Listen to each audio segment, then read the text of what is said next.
মহান আল্লাহ বলেন, দারাবাল্লাহু মাসালান লিল্লাযীনা আমানু, ঈমানদার মানুষের জন্য উদাহরণ। ইয কালাত রাব্বি ইবনিল ইনদাকা বাইতান ফিল জান্নাহ, ফিরআউনের স্ত্রী আসিয়া বলেন, হে আমার প্রতিপালক, জান্নাতে তোমার নিকটে আমার জন্য একটা ঘর তৈরি করো। অনাজ্জিনি মিন ফিরআউন আমালিহি, ফিরআউনের অত্যাচার এবং তার অধীনস্থ জনগণের অত্যাচার থেকে তুমি আমাকে রক্ষা করো। দুনিয়া থেকেই আসিয়া জান্নাতে ঘর তৈরি করতে বলছেন। ঈমানের কত জোর! সম্মানিত দিনী বোন, গল্প করবেন না, আপনার সাথে আমার অনেক কথা আছে। আজকে চলে যাচ্ছেন, এমন ঘটনা হলো ফিরে আসবেন। চুপচাপ ভদ্রতা বজায় রেখে কান লাগিয়ে কথা শুনবেন। দুনিয়া থেকেই বলছেন ফিরআউনের স্ত্রী আসিয়া, হে আমার প্রতিপালক, তোমার নিকটে জান্নাতে আমার জন্য একটি ঘর তৈরি করো। ফিরআউন এবং তার অত্যাচারী সম্প্রদায় থেকে আমাকে রক্ষা করো। আল্লাহ তাআলা বলেন, ও মারিয়ামা ইবনাতে ইমরান, মারিয়ামের দৃষ্টান্ত পেশ করেন আল্লাহ, ইমরানের মেয়ে। আল্লাহ তাআলা বলেন, মারিয়াম ইমরানের মেয়ে, আহসানাত ফারজাহা, সে তার লজ্জাস্থানকে হেফাজতে রেখেছিল। মারিয়াম কোনোদিন অশ্লীল কাজে লিপ্ত হয়নি। আল্লাহ তার প্রশংসা করছেন এভাবে যে সে তার লজ্জাস্থানকে হেফাজতে রেখেছিল। ফানাফাখনা ফিহে,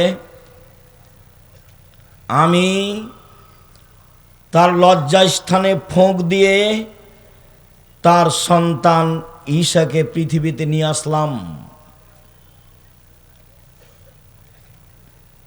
পৃথিবীর ব্যতিক্রম মহিলা মারিয়াম, একেবারেই ভিন্ন ধরনের ব্যতিক্রম। জাকারিয়া বলেন, মারিয়াম, এসব ফলমূল খাদ্য তুমি কোথায় পেলে? অসময়ের ফল। মারিয়াম বলছেন, হাজা মিন ইনদিল্লাহ, এগুলো আল্লাহর পক্ষ থেকে এসেছে। এইভাবে পৃথিবীর কোনো মহিলার কাছে খাদ্য এসেছে তা বোঝা যায় না। আল্লাহ তার পবিত্রতার কথা কোরআন মাজিদে আল্লাহ নিজে ঘোষণা দিয়েছেন। আবু মুসা আশআরী রাদিয়াল্লাহু তাআলা আনহু বলেন, রাসূল সাল্লাল্লাহু আলাইহি ওয়াসাল্লাম বলেছেন, কামলা মিনার রিজালি কাসীর আলাম ইয়াকমুল মিন নিসাইল্লা সালাসা, বহু পুরুষ বড় বড় জান্নাত পাবে, তবে মহিলারা তেমন বড় জান্নাত পাবে না। এক, ইমরাত ফিরআউন, ফিরআউনের স্ত্রী আসিয়া বড় জান্নাত পাবে। দুই, বিনত ইমরান, ইমরানের মেয়ে মারিয়াম বড় জান্নাত পাবেন। তিন, ফজল আয়েশা আলা সাইরিন নিসায়ে কাফজলি সরিদা আলা সাইরি তমে, আয়েশার সম্মান পৃথিবীর সকল মহিলার উপরে যেমনভাবে সারিদ খাদ্যের সম্মান সকল খাদ্যের উপরে। অত্র বুখারী মুসলিমের হাদিসে আল্লাহর নবী আয়েশা রাদিয়াল্লাহু তাআলা আনহাকে সবচেয়ে দামি মহিলা বলে উল্লেখ করলেন। কিছুক্ষণ পরে এর চেয়েও দামি মহিলা দেখা যাবে সময়ের গতিতে ইনশাআল্লাহ। আনাস রাদিয়াল্লাহু তাআলা আনহু বলেন, রাসূল সাল্লাল্লাহু আলাইহি ওয়াসাল্লাম বলেছেন, হাসবুকা নিসাউল আলামিনা, পৃথিবীর বড় মহিলা হিসাবে পৃথিবীবাসীর জন্য যথেষ্ট চারজন। পৃথিবীর বড় মহিলা হিসাবে পৃথিবীবাসীর জন্য যথেষ্ট চারজন। এক, মারিয়াম বিনতে ইমরান, ইমরানের মেয়ে মারিয়াম। দুই, খাদিজা বিনত খোয়াইলেদিন, খাদিজা খোয়াইলেদের মেয়ে। তিন, ফাতেমা বিনত মোহাম্মদিন, মোহাম্মদের মেয়ে ফাতেমা। চার, আসিয়া এমরাত ফেরাউন, ফেরাউনের স্ত্রী আসিয়া। যখন আল্লাহ রাসূল পৃথিবীর শ্রেষ্ঠ নারীকে পেশ করলেন তখন এই চারজনকে উল্লেখ করলেন। এই চারজন সহ আরও দুইজনের কথা আমরা সাময়িকভাবে বলে আরও কিছু প্রয়োজনীয় নারীদের ব্যাপারে কথা বলতে যাচ্ছি। এক খেয়ালে চেয়ে থাকবেন, পৃথিবীতে সবচেয়ে সম্মানী জাতি নারী, ইহকালে ও পরকালে। নারী তার মান সম্মান হারিয়েছে নিজের চরিত্রের কারণে। অতীত জাহেলিয়াতের যুগে ওই সময়ে মানুষ নারীদের দাম দেয়নি। হিন্দুরা আজও নারীদের দাম দেয় না। হিন্দু মেয়েরা বাপের জমি জায়গা পায় না। যারা বলেছে ইসলাম অর্ধেক দিচ্ছে তার বুঝতে ভুল। মহিলা নিয়ে এসেছে, ওর বাপ 15 শতক জমি রেখে মারা গেছে। মেয়েটার ভাই নিয়েছে 10 শতক, আর এই মেয়েটা নিয়ে এসেছে 5 শতক, মোট 15 শতক জমি। এবার যে লোক, এই মহিলার স্বামী, ওর বাপেরও ছিল 15 শতক জমি, ওর স্বামী পেয়েছে 10 শতক, আর ওর বোন নিয়ে গেছে 15 শতক। তো এ নিয়ে এসেছে 5 শতক আর এর স্বামী পেল 10 শতক, এই যে 15 শতক। অবিচার তো বুঝতে পারেনি, সেজন্য বলেছে। আপত্তি হলে তো হিন্দুদের উপরে হতো। ও তো জমি দেবে না, বাপ মেয়েকে জমি দিবে না, তাই বিবাহের দিন সব কিছু দিয়ে দিয়েছে। আর বিবাহ যখন পড়ানো হয়েছে তখন এই শর্তে, আমি স্বামীকে উপার্জন করে খাওয়াবো। কেন এই নির্যাতন, কি তার প্রতিকার আছে কিনা একটু দেখিয়েন। কেন এই নির্যাতন, কি তার প্রতিকার? নারীরা বলছে আমরা কেন নির্যাতিত, তার প্রতিকার কি হতে পারে? তো নারীরা যদি বেগম রোকেয়ার পথে যায় তো নির্যাতিত হবেই। বেগম রোকেয়ার একটা নগদ ঘটনা শোনাই, কেন যে ওই বইটা পড়েন না, কেন হব অবরোধবাসিনী।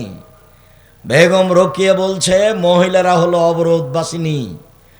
রংপুর গাইবান্ধার আর একজন মহিলা বলছে কেন হব অবরোধবাসিনী, অবরোধবাসিনী কেন হব?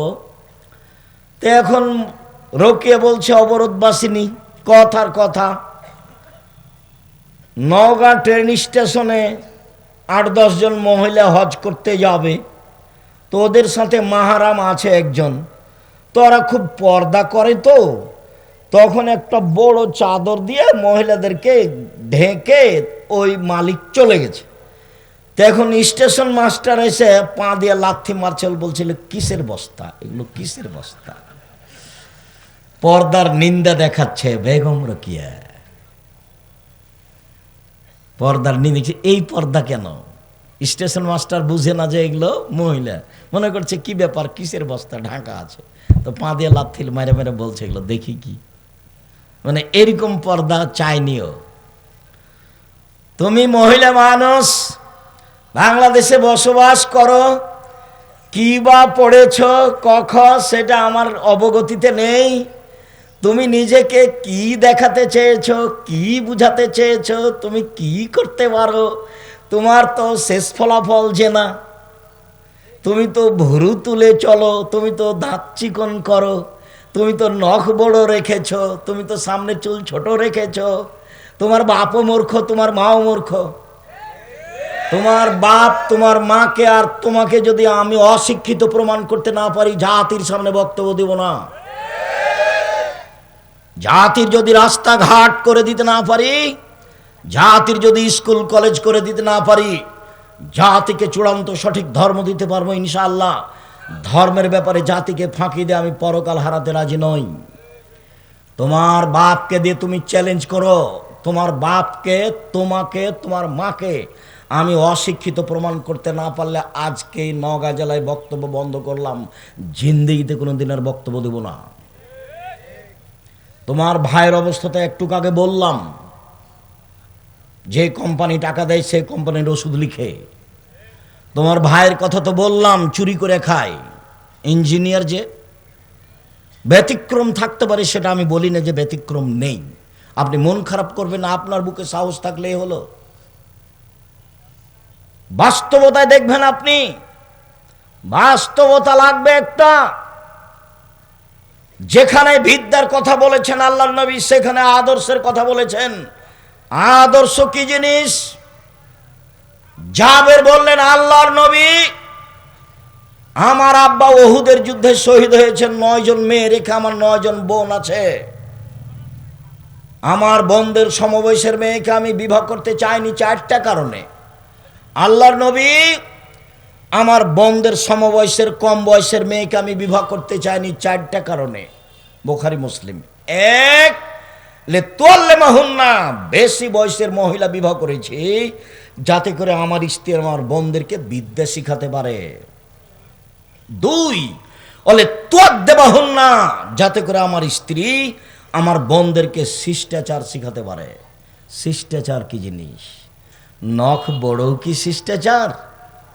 নখে নেইল পালিশ কি শিষ্টাচার? ভরু তুলে চিকন করা কি শিষ্টাচার? দাঁত ছিলে পরিষ্কার করাই কি শিষ্টাচার? উঁচু স্যান্ডেল পরে লম্বা দেখানোই কি শিষ্টাচার? ব্রেসিয়ার পরে নিজেকে কম বয়সের দেখানোই কি শিষ্টাচার? সামনের চুল ছোট করাই কি শিষ্টাচার? বন্ধু বান্ধবের সাথে হেলে দুলে চলাই কি শিষ্টাচার? সকালে বিকালে বন্ধু বান্ধবের সাথে চলাই কি শিষ্টাচার? এটাই কি শিষ্টাচার? শিষ্টাচার কাকে বলে? শিষ্টাচার কি জিনিস? আল্লাহর নবী, আমি বেশি বয়সের মহিলা বিবাহ করেছি, তার 2 নম্বর কারণ আমার স্ত্রী আমার বোনদেরকে শিষ্টাচার শিখাবে। ধর্মের দ্বিতীয় বড় অংশ হলো শিষ্টাচার। নবী 10টি, শিষ্টাচার 10টি। 1, দাড়ি ছেড়ে দিতে হবে, চাঁচা যাবে না, ছোট করাও যাবে না। চেঁচে ফেললে চোখের পাওয়ার কমে যাবে, স্ত্রী মিলন ক্ষমতা কমে যাবে, আর মহিলার সাদৃশ্য হবে, তখন ওর উপরে গজব নাজেল হবে। চেঁচে ফেললে তার উপরে কি হবে? ও গজব নাজেল হবে। কেন? ও এখন মহিলা হতে চায়। দাড়ি নেই কার? মহিলাদের। তা আপনি তো পুরুষ মানুষ। 2, কাশুসারে মোচ কেটে ফেলতে হবে, মোচ চেঁচে ফেলা যাবে না, পুরুষের পরিচয়। 3, কাসুল আজফার, নখ কেটে ফেলতে হবে, নবীদের বৈশিষ্ট্য। নখ কেটে ফেলতে হবে, নবীদের বৈশিষ্ট্য। আপনার স্ত্রী, আপনার মেয়ে নখ কাটতে বাধ্য। যদি নখ বড় আছে, নেইল পালিশ আছে, বুঝবেন এই মেয়ে শিক্ষিতা নয়। দলিল আপনার কাছে আছে, আমার কাছ পর্যন্ত পৌঁছিতে হবে না। ইহুদি খ্রিস্টানদের পতিতালয়ের মেয়েরা নখে নেইল পালিশ দেয়। ইহুদি খ্রিস্টানদের পতিতালয়ের মেয়েরা নখে নেইল পালিশ দেয়। ইহুদি খ্রিস্টানদের পতিতালয়ের মেয়েরা নখে নেইল পালিশ দেয়। মুসলিম মহিলাকে হাতে মেহেদি দিতে হবে, হাতের নখে তো দিতে হবে, পায়ের নখেও দিতে হবে, দিতে বাধ্য। হাতের নখে তো দিতে হবেই, মহিলাদেরকে পায়ের নখেও মেহেদি দিতে হবে। নাকফুলে বেতে বগলের লোম উঠিয়ে ফেলতে হবে। ব্লেড ব্যবহার করা যাবে না, নারী পুরুষ একই হুকুম। হালাকুল আনাতে নিচের লোম পরিষ্কার করতে হবে, ঊর্ধ্বে টাইম 40 দিন, পুরুষ নারী একই হুকুম। পেশাব পায়খানার পরে পানি দিয়ে পবিত্রতা অর্জন করতে হবে, নবীদের বৈশিষ্ট্য। পানি না থাকলে ঢেল টিস্যু পেপার, সেটা ভিন্ন কথা। পানি থাকা সত্ত্বেও ঢেল টিস্যু পেপার নিয়ে 40 কদম হাঁটা, খক খক করে কাঁসা, পায়ের উপরে পা তোলা, এইটা একটা বেহায়াই। যদি এইটাই হয় তাহলে আপনি পবিত্রতা অর্জনের জন্য জান্নাত পাওয়ার আশায় 40 কদম হাঁটেন, আপনার বউ ঢেল নিয়ে হাঁটে না কেন?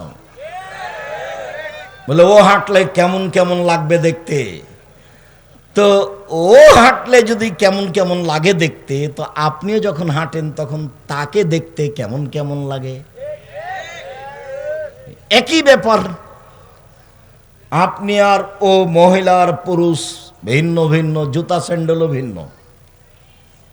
আয়েশা রাদিয়াল্লাহু তাআলা আনহা বলেন, যেসব মহিলারা পুরুষের জুতা স্যান্ডেল পরে ওদের উপরে অভিশাপ, যেসব মহিলারা পুরুষের জুতা স্যান্ডেল পরে তাদের উপরে অভিশাপ। আবু হুরায়রা রাদিয়াল্লাহু তাআলা আনহু বলেন, রাসূল সাল্লাল্লাহু আলাইহি ওয়াসাল্লাম বলেছেন, মান তাসাব্বাহা বিকওমিন ফাহুয়া মিনহুম। চলা ফিরায়, খানা পানিতে, উঠা বসাতে, পোশাক আশাকে, কলম খাতাতে, প্রতিষ্ঠানের নিয়ম নীতিতে খ্রিস্টানের সাথে মিশে যাবে তা যারা, তাদের কিয়ামত হবে তাদের সাথে। শুনুন, একদা রাসূল সাল্লাল্লাহু আলাইহি ওয়াসাল্লাম আফসোস করে বলেন, পৃথিবীর মানুষ শুনে রেখো, আমি আমার উম্মতের উপরে আশঙ্কা করে যাচ্ছি, আমার উম্মত ইহুদি খ্রিস্টানের সাথে মিশে যাবে।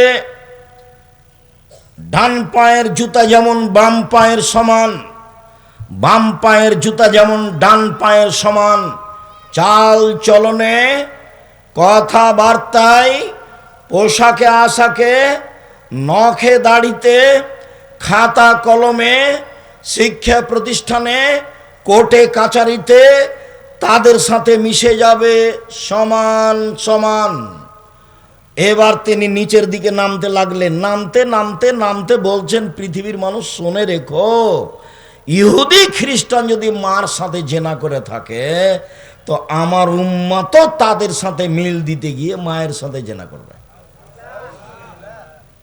আপনি দেখতে পান না কোনোদিন বিমানবন্দরে গেছেন কিনা, বাংলাদেশে এসে পোশাক পরিবর্তন করে, কিন্তু যখন লন্ডন আমেরিকা থেকে বহির্বিশ্ব থেকে আসে মেয়েটা, তখন অন্তত বিমানবন্দরে সেই পোশাক পরেই থাকে, বাড়ি পর্যন্ত যাওয়ার চেষ্টা করে। ও ভেবেছে ইহুদি খ্রিস্টানদের মতো ল্যাংটা হয়ে থাকায় আমার আদর্শ। আদর্শচ্যুত করেছে তার বাপ, আদর্শচ্যুত করেছে তার মা। জন্ম দিতেলে বাপ হওয়া যায় না, প্রসাব করাতে পারলেই মা হওয়া যায় না, আদর্শের নাম বাপ। শুনুন, বলে তুরাজ্জালাহুন্না, আমার স্ত্রী যেন আমার মেয়েদেরকে পরিপাটি করে সাজগোজ করে রাখতে পারে, সেই জন্য বেশি বয়সের মেয়ে বিবাহ করেছি। 4, বলে তাকুমা আলাইহিন্না, আমার স্ত্রী যেন আমার মেয়েদেরকে পাহারা দিতে পারে, এই জন্য বেশি বয়সের মেয়ে বিবাহ করেছি। এই ছেলে, 1 নম্বর বিদ্যা, 2 নম্বর কি বলো? শিষ্টাচার, আদর্শ। দেখো, আদর্শচ্যুত হয়ে পয়সা ইনকাম করে সফলতা অর্জন করিও না, কোনো লাভ নেই। দেখো, বিদ্যা অর্জন করলে জাতির উপকার করতে পারলে না, টাকা মেরে খেয়ে বললে আমি বড় ইঞ্জিনিয়ার, কি করলে জীবনে? তোমার বাপের টাকাও লস। চাঁপাই নবগঞ্জের ভাষাতে আমও গেল, ছালাও গেল, কাঁদতে কাঁদতে 2 চোখও গেল। তোমার বাপ মায়ের অবস্থায় তোমার বাপ মা ভুল বুঝেছে, এই বুঝ আমি গ্রহণ করিনি। সম্মানিত দিনী ভাই বোন, এবার আপনাকে ধারাবাহিকতায় দেখাই পৃথিবীর শ্রেষ্ঠ মহিলা, সবচেয়ে দামি মহিলা খাদিজা রাদিয়াল্লাহু তাআলা আনহা। আবু হুরায়রা রাদিয়াল্লাহু তাআলা আনহু বলেন, জিবরাইল আমার কাছে আল্লাহর নবীর কাছে আসলেন, আল্লাহর নবীর কাছে এসে জিবরাইল বলছেন, আল্লাহর নবী, এই যে খাদিজা আসছে, তার হাতে একটা বাটি আছে, ফিহে তমনে দাম, তাতে আছে খাদ্য, তাতে আছে তরকারি। এই যে খাদিজা আসছে, তার হাতে একটা বাটি আছে, তাতে আছে খাদ্য, তাতে আছে তরকারি। ফাইজা আতাতকা, যখন খাদিজা আপনার কাছে চলে আসবে, জিবরাইল বলছে। কে কাকে বলছেন?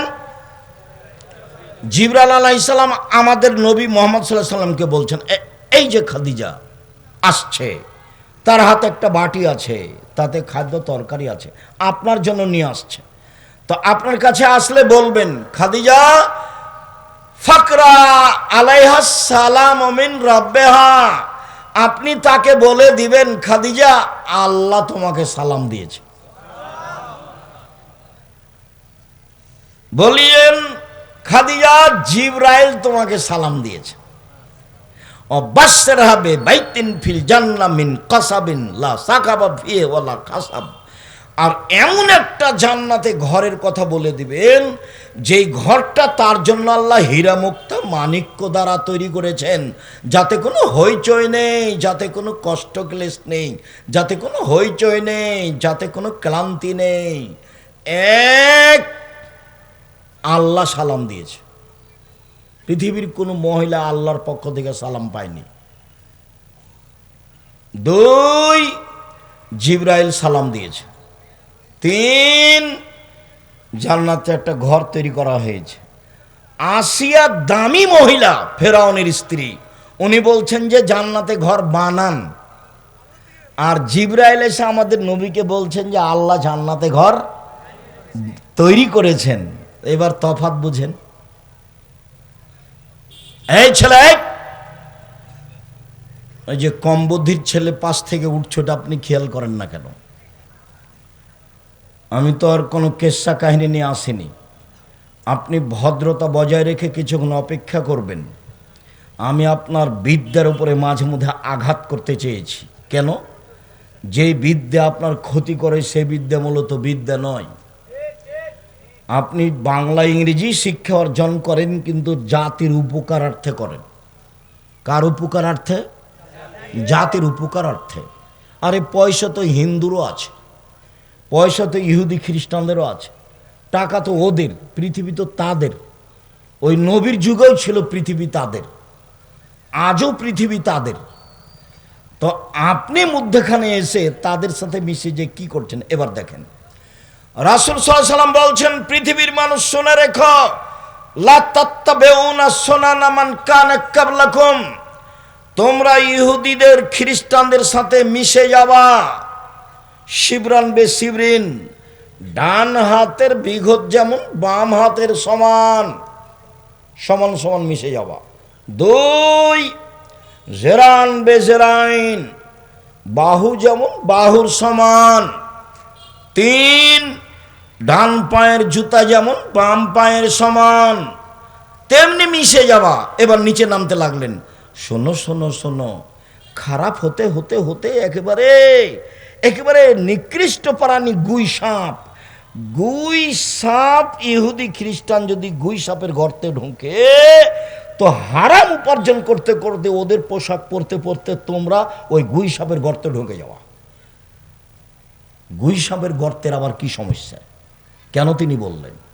কেন তিনি বললেন?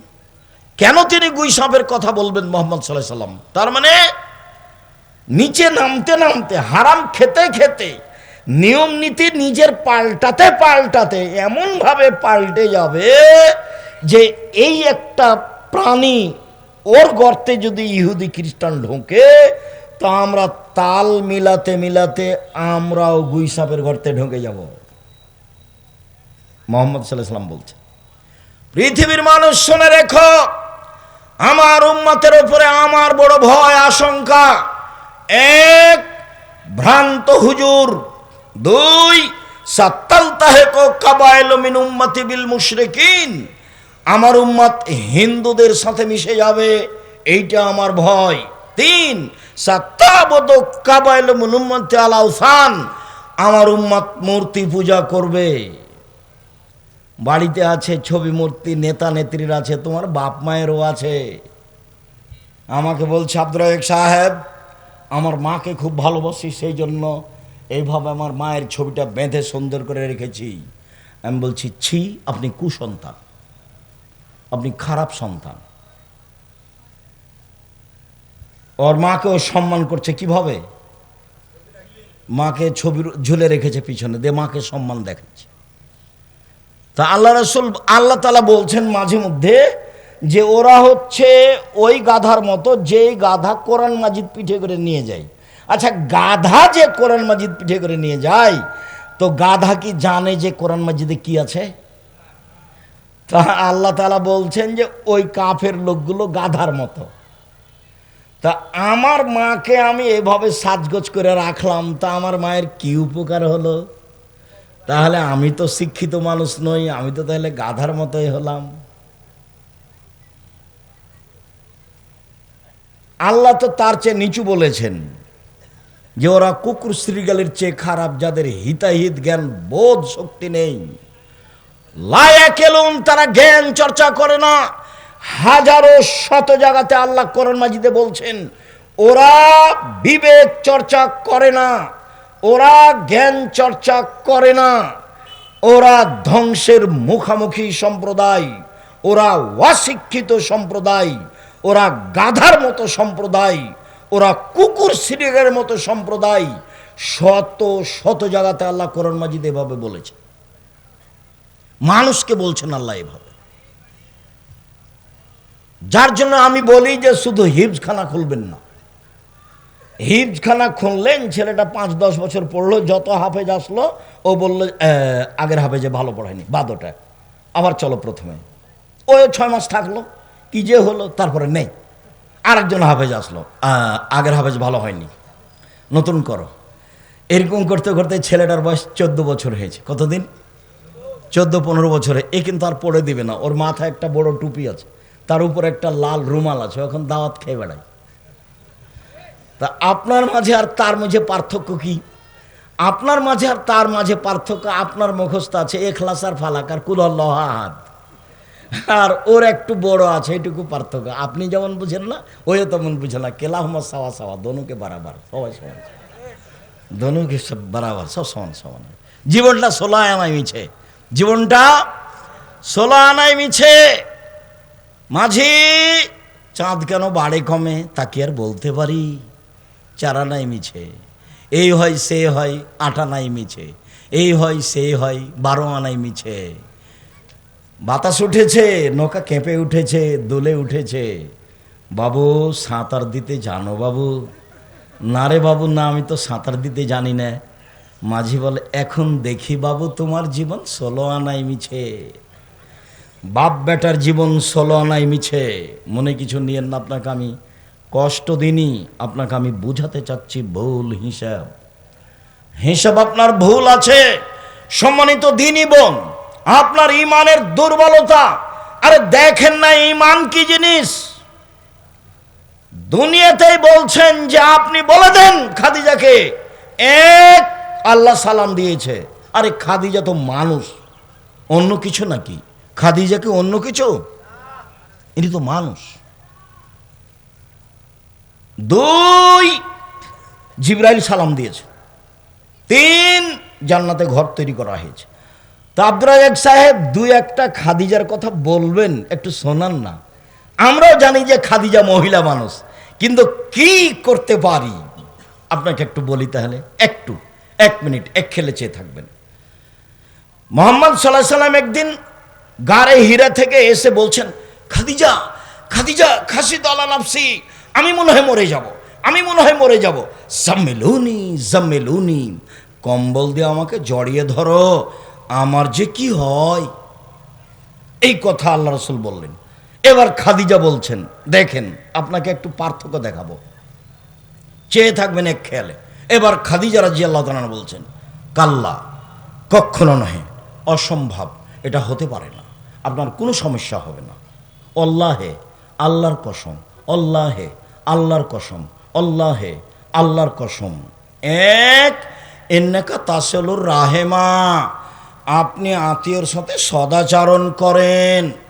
2 তাহমেলুল কাল্লা, নিঃস্ব মানুষের বোঝা বহন করেন। 3 তাকসিবুল মাদুমা, যার কিছুই নাই তার ব্যবস্থা করেন। 4 তাকরিজ জাইফা, মেহমানকে খাবার দেন।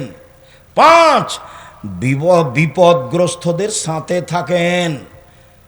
কখনো নহে, অসম্ভব, কিছুই হবে না, আল্লাহর কসম, আল্লাহর কসম, আল্লাহর কসম। 1 সদাচরণ করেন। 2 নিঃস্ব মানুষের সাথে থাকেন। 3 নিঃস্ব মানুষের বোঝা বহন করেন। 4 মেহমানের খাওয়ার ব্যবস্থা করেন। 5 অসহায় মানুষের সাথে দিনরাত থাকেন। কখনো নহে, অসম্ভব, কিছু হবে না। এটা খাদিজা। আর এরকম সময় আপনার স্বামী যদি আসে, এসে বলে যে খালেদা খুব সমস্যা, কি দুর্ঘটনা, খুব কি হয়েছে, কি তোমাকে বললাম তুমি যাও না, তোমাকে বললাম যে তুমি যাও না, তোমার তো স্বভাবই ভালো নাই, তোমাকে কত নিষেধ করলাম তুমি তবু চলে গেলে। এই দেখেন, এ হলো খালেদা আর হলো খাদিজা।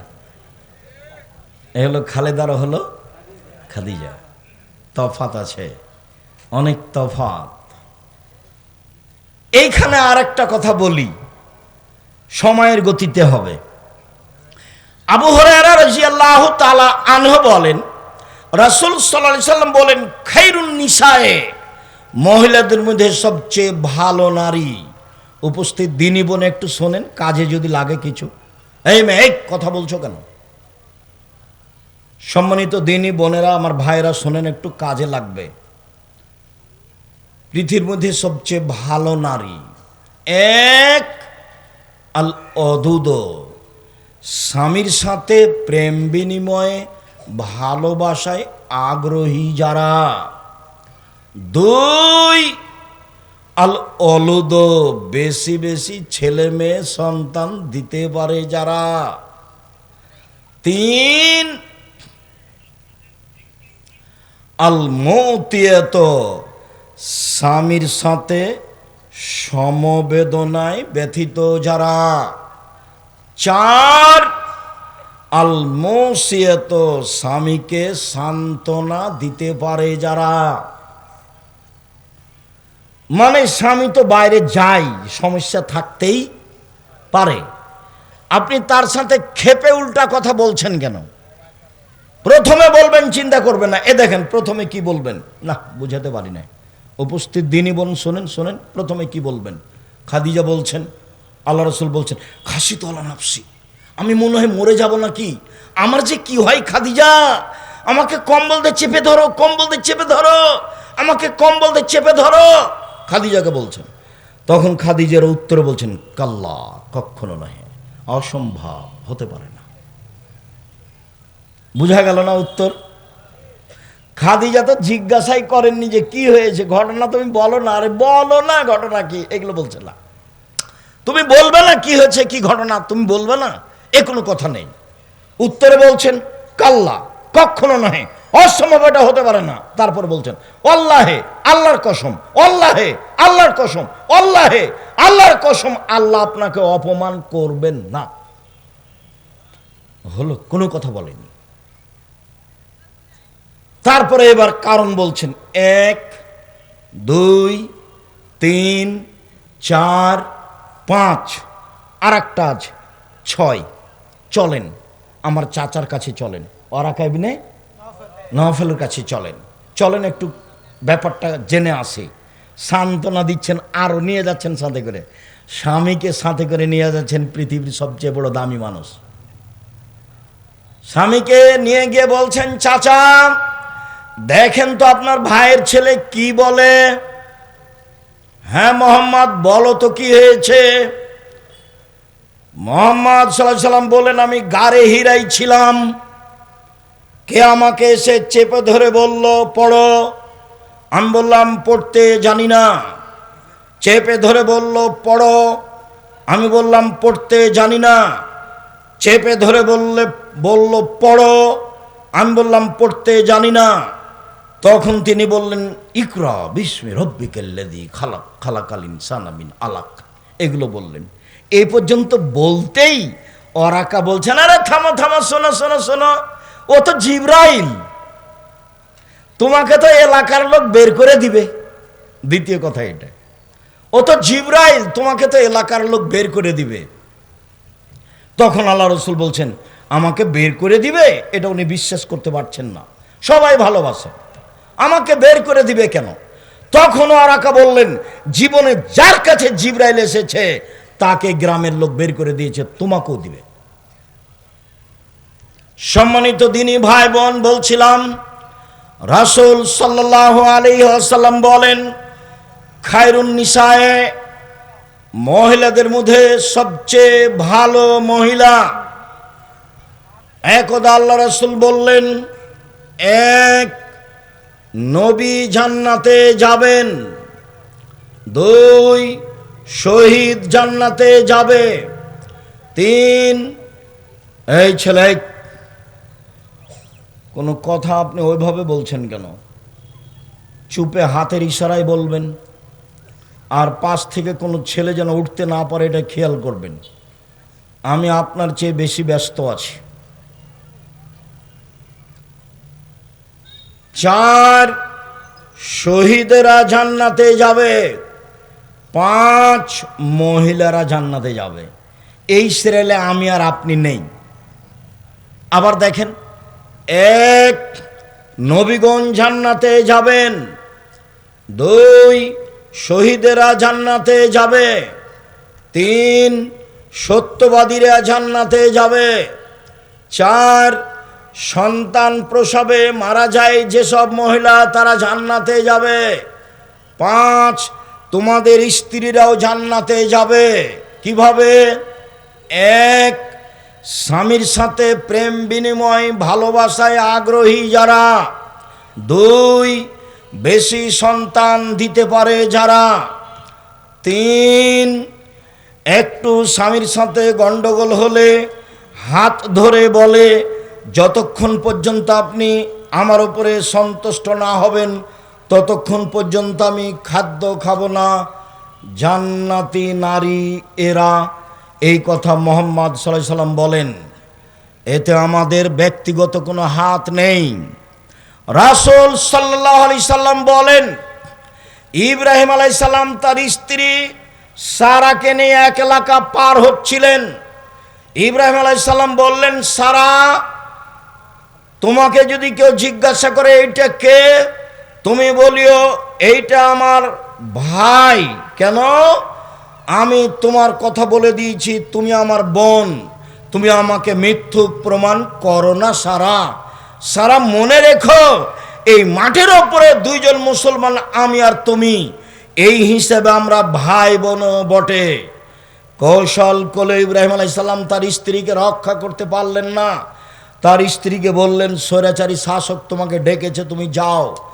সারা স্বৈরাচারী শাসকের ঘরে ঢুকলেন। ঘরে ঢুকতেই স্বৈরাচারী শাসক দাঁড়িয়ে হাতটা তার দিকে আগিয়েছে। তখন সারা বলছেন, থামেন, আগে ওযু হবে, 2 রাকাত সালাত হবে, তারপরে কোনো কথা। সারা ওযু করলেন, 2 রাকাত সালাত আদায় করলেন, তারপরে বলছেন, আল্লাহুম্মা, হে আল্লাহ, ইন কুনতু আমানতু বিকা ওয়া বিরাসূলিকা, আমি যদি তোমাকে আল্লাহ বলে মেনে নিয়ে থাকি, আমি যদি তোমার নবী ইব্রাহিমকে নবী বলে মেনে নিয়ে থাকি, ওয়া হাসানতু ইল্লাল্লাহ ফারজি, আমার লজ্জা স্থানকে আমার স্বামী ছাড়া জিন্দগিতে কাউকে ব্যবহার করতে না দিয়ে থাকি, ফালা তুসাল্লিত আলাল কাফেরা, এই নির্জনে কাফের যেন আমার গায়ে হাত লাগাতে না পারে। দিনী বোন শোনেন, নিরাশা হবেন না। এক, আমি তোমাকে মেনে নিয়েছি আল্লাহ বলে। দুই, আমি ইব্রাহিমকে নবী বলে মেনে নিয়েছি। আমি বলি না যে ইব্রাহিম আমার স্বামী, এই কথা পরে, আমি বলছি ইব্রাহিম নবী। তিন, জিন্দেগিতে আমি কোনোদিন জেনায় লিপ্ত হইনি। এই কথা তিনটা যদি সত্য হয়, তাহলে এ যেন আমার নির্জনে গায়ে হাত লাগাতে না পারে। কথা শেষই হয়নি, অজ্ঞান হয়ে পড়ে গেছে। আপনি মহিলা মানুষ, আপনার একটু সাহস হয় না? তো আপনার দেবরের সাথে ভাসুরের সাথে কত গল্প, কি দিয়ে আল্লাহ কথা কবুল করবেন? স্বামী যখন থাকে না তখন কত গল্প, আপনার কি দিয়ে কথা কবুল হবে? কথা যে আপনার কবুল হবে তার কিছু পথঘাট তো থাকতে হবে। সম্মানিত দিনী ভাই ও বোন, ইব্রাহিম আলাইহিস সালাম তার স্ত্রী বাচ্চাকে রেখে দিলেন ওয়াজাইন্দা দাওহাতা, ওয়াজাহুমাইন্দা দাওহাতা, স্ত্রী বাচ্চাকে রেখে দিলেন ছোট পাকুড় গাছের নিচে। ফকা জামজামা, জমজম কূপের উপরে, ফিয়াল আল মসজিদে, মসজিদের পাশে। তখন মসজিদ নেই, রেখে দিয়ে তিনি হাঁটছেন। পিছনে পিছনে হাজেরা বলছেন, ইয়া ইব্রাহিম আয়না তাজহাব, ইব্রাহিম আপনি কোথায় যাচ্ছেন? ইয়া ইব্রাহিম আয়না তাজহাব, আপনি কোথায় যাচ্ছেন? অতাতরকুনা বিহাজাল ওয়াদি আল্লাযী লাইসা ফীহি ইনশাআল্লাহ শাই, আপনি আমাকে ছেড়ে যাচ্ছেন এমন একটা উপত্যকায় যেখানে মানুষজন তো নেই, ঘাস পাতাও নেই। ওয়াজালা লা ইয়ালতাফিতু ইলাইহা, স্বামী তার দিকে তাকাচ্ছেন না। ওয়াকালাত যালিকা মিরারান, তিনি বারবার বলছেন, ইব্রাহিম আপনি কোথায় যাচ্ছেন? এই উপত্যকা আমাকে ছেড়ে যাচ্ছেন। একবারও যখন লক্ষ্য করলেন না, নিরুপায় হয়ে স্ত্রী বলছেন, আপনি কি আল্লাহর অনুমতিতে চলে যাচ্ছেন? আল্লাহ কি আপনাকে এইভাবে চলে যেতে বলেছেন? আরে আপনি আমাকে কিছু বলবেন তো, তুমি থাকো, কোনো সমস্যা নেই, আল্লাহ তোমাকে দেখবে, এরকম কিছু আপনি আমাকে বলবেন না? আমাকে রেখে একটা দুধের বাচ্চা সহ চলে যাচ্ছেন, আপনাকে কি আল্লাহ এভাবে চলে যেতে বলেছেন? তখন ইব্রাহিম আলাইহিস সালাম বলছেন, নাম, হ্যাঁ, হ্যাঁ ছাড়া কোনো শব্দ নাই ওখানে। যখন বললেন হ্যাঁ, তখন স্ত্রী বলছেন, ফালাইজাইয়ুনাল্লাহু তাআলা, আচ্ছা ঠিক আছে, আপনি চলে যান, আল্লাহ আমাকে ধ্বংস করবেন না। একটু আগিয়ে গিয়ে ইব্রাহিম আলাইহিস সালাম সানিয়া পাহাড়ের কাছে গিয়ে কেবলামুখী হয়ে হাত তুলে বলছেন, রব্বানা ইন্নী আসকানতু মিন যুরিয়াতি বিওয়াদিন গায়রি যি যারইন ইনদা বাইতিকাল মুহাররাম, হে আমার প্রতিপালক, আমার পরিবারের কিছু অংশ রেখে দিলাম তোমার কাবা ঘরের পাশে, যেখানে মানুষজন তো নেই, ঘাস পাতাও নেই। একটু আগে স্ত্রী যা বললেন স্বামী তাই বলছেন। একটু আগে স্ত্রী বললেন, ইব্রাহিম আপনি আমাকে ছেড়ে কোথায় যাচ্ছেন, যেখানে মানুষজন তো নেই, ঘাস পাতাও নেই। এবার ইব্রাহিম আলাইহিস সালাম আল্লাহর দরবারে হাত তুলে বলছেন কিবলামুখী হয়ে, আল্লাহ আমার পরিবারের কিছু অংশ রেখে দিলাম তোমার কাবা ঘরের পাশে, যেখানে মানুষজন তো নেই, ঘাস পাতাও নেই। কিভাবে বাঁচবে সেটা আমি জানি না, কিভাবে থাকবে খাবে সেটা আমি জানি না। তুমি বলেছ, তোমার আদেশ পালনার্থে আমি রেখে চলে গেলাম।